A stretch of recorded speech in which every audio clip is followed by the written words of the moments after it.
Hi friends, ನಮಸ್ತೆ. ರಜನಿ ಅಡಿಗೆ ಚಾನಲ್ಗೆ ಸ್ವಾಗತ. ಇವತ್ತು ನಾವು ಕೋಲ್ಡ್ ಕಾಫಿ ಹೇಗೆ ಮಾಡೋದು ಅಂತ ನೋಡೋಣ. ನಾನು ಅದಕ್ಕೆ 1 ಕಪ್ಪಷ್ಟು ಹಾಲು ತೊಗೊಂಡಿದ್ದೀನಿ.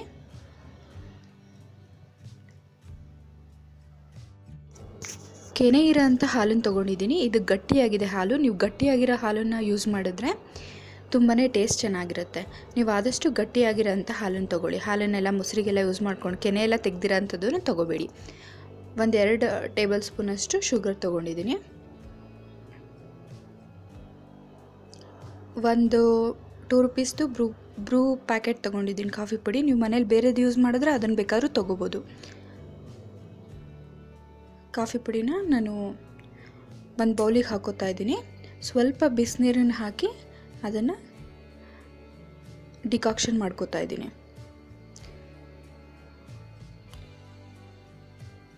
ಸ್ವಲ್ಪ ಬಿಸಿನೀರನ್ನ ಆ್ಯಡ್ ಮಾಡಿಕೊಂಡು ಅದನ್ನು ಕರಗಿಸ್ಕೊಳ್ತಾ ಇದ್ದೀನಿ.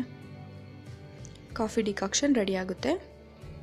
ಇದು ತುಂಬಾ ಈಸಿಯಾಗಿರುತ್ತೆ. ಮತ್ತು ಬೇಸಿಗೆಯಲ್ಲಿ ತುಂಬಾ ಬಿಸಿಲು ಜಾಸ್ತಿ, ಬಿಸಿಯಾಗಿರೋದನ್ನು ಕುಡಿಯೋಕ್ಕಾಗಲ್ಲ. ಕೋಲ್ಡ್ ಕಾಫಿ ಟೇಸ್ಟಿಯಾಗಿರುತ್ತೆ, ಈಸಿಯಾಗಿರುತ್ತೆ. ನೀವು ಇದರಲ್ಲಿ ಫುಲ್ ಮಿಲ್ಕ್ ಇರೋ ಅಂಥದ್ದನ್ನು ತೊಗೊಂಡ್ರೆ ತುಂಬ ಚೆನ್ನಾಗಿರುತ್ತೆ. ಕಾಫಿ ಟೇಸ್ಟಿಯಾಗಿರುತ್ತೆ.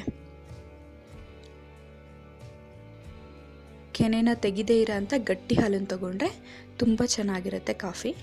ಮಾಡಿ ನೋಡಿ ಮತ್ತು ಹೇಗಿತ್ತು ಅಂತ ತಿಳಿಸಿ. ನೋಡಿ, ಇವಾಗೆಲ್ಲ ಕರಗೋಗಿದೆ ಕಾಫಿ ಪುಡಿ. 3-4 ಐಸ್ ಕ್ಯೂಬ್ನ ಆ್ಯಡ್ ಮಾಡ್ತಾಯಿದ್ದೀನಿ. ನೀವು ಬೇಕಂದರೆ ಜಾಸ್ತಿ ಬೇಕಾದರೂ ಆ್ಯಡ್ ಮಾಡ್ಬೋದು. ಹಾಲು ಕಾಯಿಸಿ ಆರಿಸಿರೋ ಹಾಲು, ಇಲ್ಲ ನೀವು ಚಿಲ್ಡ್ ಮಿಲ್ಕ್ ಬೇಕಾದರೂ ಯೂಸ್ ಮಾಡ್ಬೋದು, ಫ್ರಿಡ್ಜಲ್ಲಿ ಇಟ್ಟಿರೋದು. ಈಗ ನಾನು ಜ್ಯೂಸರ್ ಬ್ಲೆಂಡರ್ನ ತೊಗೊಂಡಿದ್ದೀನಿ. ನಿಮ್ಮ ಹತ್ರ ಅದಿಲ್ಲ ಅಂದರೆ ಮಾಮೂಲಿ ಇದ್ರಲ್ಲಿ ಬೇಕಾದರೂ ಯೂಸ್ ಮಾಡ್ಬೋದು. ನೀವು ಅವಾಗ ದೋಸೆ ಎಲ್ಲ ರುಬ್ಬೋದಕ್ಕೆ ದೊಡ್ಡ ಜಾರನ್ನು ಯೂಸ್ ಮಾಡ್ತೀರಲ್ಲ, ಅದರಲ್ಲಿ ಬೇಕಾದರೂ ಮಾಡ್ಬೋದು. ಹಾಲು ಹಾಕಿದ್ದೀನಿ. ಕಾಫಿ ಡಿಕಾಕ್ಷನ್ ಮಾಡಿಟ್ಕೊಂಡಿದ್ದೀನಲ್ಲ, ಅದನ್ನು ಹಾಕಿದ್ದೀನಿ. ಶುಗರ್ ನಿಮಗೆ ಸ್ವೀಟ್ ಜಾಸ್ತಿ ಬೇಕನ್ಸಿದ್ರೆ ಜಾಸ್ತಿ ಹಾಕ್ಕೋಬೋದು.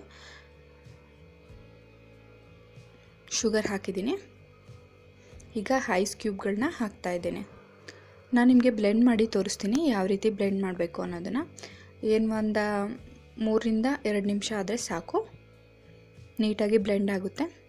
ಕೋಲ್ಡ್ ಆಗಿರುತ್ತೆ, ಬೇಸಿಗೆಯಲ್ಲಿ ತುಂಬಾ ಚೆನ್ನಾಗಿರುತ್ತೆ ಕುಡಿಯೋದಕ್ಕೆ. ಈಗ ತುಂಬಾ ಬಿಸಿಲು ಜಾಸ್ತಿ ಇರೋದ್ರಿಂದ ಇದು ತುಂಬ ಚೆನ್ನಾಗಿರುತ್ತೆ. ರೆಸ್ಟೋರೆಂಟ್ಗೆ ಹೋಗಿ ಕುಡಿಯೋ ಅವಶ್ಯಕತೆ ಇಲ್ಲ, ಮನೆಯಲ್ಲೇ ಮಾಡಿಕೊಂಡು ಎಲ್ಲರೂ ಕುಡಿಬೋದು, ಮನೆಯಲ್ಲಿರೋರೆಲ್ಲ. ನೋಡಿ, ಮಿಕ್ಸಿಗೆ ಹಾಕಿದ್ದೇನೆ. ನೀವು ಜಾಸ್ತಿ ಕೆನೆ ಇರೋದು ತೊಗೊಂಡ್ರೆ ತುಂಬ ಮೇಲೆಲ್ಲ ಕೆನೆ ಬಂದಿರುತ್ತೆ. ನಾನು ನಿಮ್ಗೆ ತೋರಿಸ್ತೀನಿ ವೈಟಿಶ್ ಆಗಿ, ಮತ್ತು ಟೇಸ್ಟಿಯಾಗಿರುತ್ತೆ. ಹಾಲಲ್ಲಿ ಕೆನೆ ತೆಗೆದಿರೋದಾದರೆ ಅಷ್ಟು ಟೇಸ್ಟ್ ಇರಲ್ಲ ನಿಮಗೆ ಕಾಫಿ. ಸೊ ಗಟ್ಟಿ ಹಾಲನ್ನು ತಗೊಳ್ಳಿ, ಅದರಿಂದ ಟೇಸ್ಟ್ ಚೆನ್ನಾಗಿ ಬರುತ್ತೆ. ಆಲ್ಮೋಸ್ಟ್ ಆಗೋಯಿತು. ನೀವಿದನ್ನು, ನಾನು ಸ್ವಲ್ಪ ಚಾಕ್ಲೇಟ್ ಸಿರಪ್ ಯೂಸ್ ಮಾಡಿ ಗ್ಲಾಸ್ನ ಡೆಕೋರೇಟ್ ಮಾಡಿ ಹಾಕ್ತಾಯಿದ್ದೀನಿ. ನೀವು ಹಾಗೆ ಬೇಕಾದರೂ ಸರ್ವ್ ಮಾಡ್ಕೋಬೋದು, ಇಲ್ಲ ಡೆಕೋರೇಷನ್ ಮಾಡಿ ಹಾಕ್ತೀವಿ ಅಂದರೆ ಹಾಕ್ಕೋಬೋದು. ಎಲ್ಲ ಅದ್ರ ಮೇಲೆ ಬಾದಾಮಿ ಎಲ್ಲ ಕಟ್ ಮಾಡಿ ಡೆಕೋರೇಷನ್ ಮಾಡಿ ಹಾಕ್ಕೋಬೋದು. ಚಾಕ್ಲೇಟ್ ಪೌಡರ್ ಹಾಕ್ಬೋದು. ಯಾವ ರೀತಿ ಬೇಕೋ ಆ ರೀತಿ ಡೆಕೋರೇಷನ್ ಮಾಡ್ಕೋಬೋದು. ನೋಡಿ, ಆ ಕೆನೆ ಎಲ್ಲ ಮೇಲ್ಗಡೆ ಬಂದಿದೆ. ಬಬಲ್ಸ್ ವೈಟ್ ಕ್ರೀಮಿ ಆಗಿದೆ. ತುಂಬಾ ಚೆನ್ನಾಗಿರುತ್ತೆ ಟೇಸ್ಟು. ಮಾಡಿ ನೋಡಿ ಹೇಗಿತ್ತು ಅನ್ನೋದನ್ನು ನನಗೆ ಕಮೆಂಟಲ್ಲಿ ತಿಳಿಸಿ. ಈಗ ನಾನು ಒಂದು ಗ್ಲಾಸ್ ತೊಗೊಂಡು ಅದನ್ನು ಹಾಕಿ ನಿಮಗೆ ತೋರಿಸ್ತೀನಿ.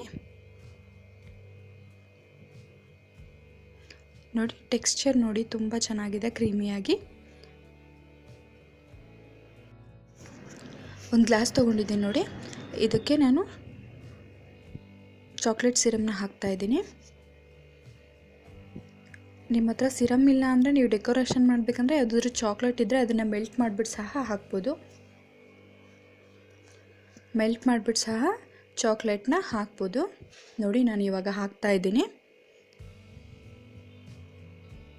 ಈಗ ಇದ್ರ ಮೇಲೆ